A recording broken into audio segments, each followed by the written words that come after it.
we going today?" the bucket asked. Stanley clutched the bucket tightly to his chest and entered the door on his left.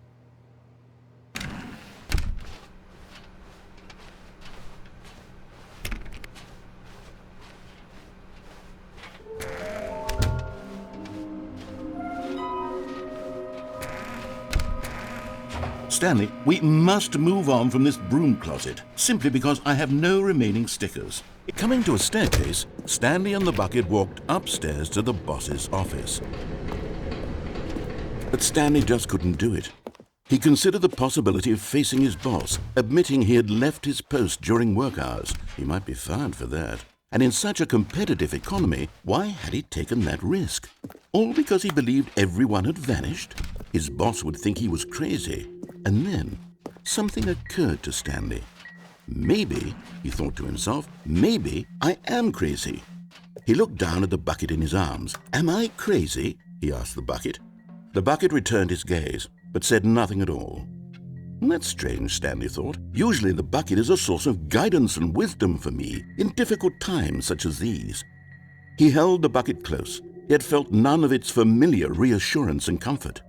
And that's when Stanley realized, this isn't my bucket. It's just a normal, everyday bucket. Someone else's bucket, perhaps. How did I end up with someone else's bucket? This is all terribly wrong. Surely no good would come from this. Who knows what sorts of bizarre hallucinations Stanley might experience without the psychologically grounding presence of his bucket. And indeed, now he noticed that the rooms were repeating, which was, of course, very odd.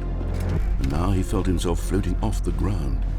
"Oh, gracious," he exclaimed. "Without my bucket, I've gone truly mad. Where is it? I must find it." Far off in the distance now, he heard it, calling to him. "Stanley! Stanley, it's me, the bucket." Could it truly be? He rushed forward from room to room, passing by one bucket after the next. None of them were his. None of them were his special bucket. "Come to me, Stanley. Find me."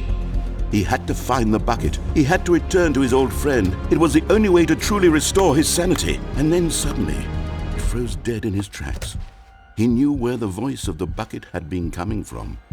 The real bucket was inside of him all along. It was incredibly painful. Stanley doubled over in agony and blacked out.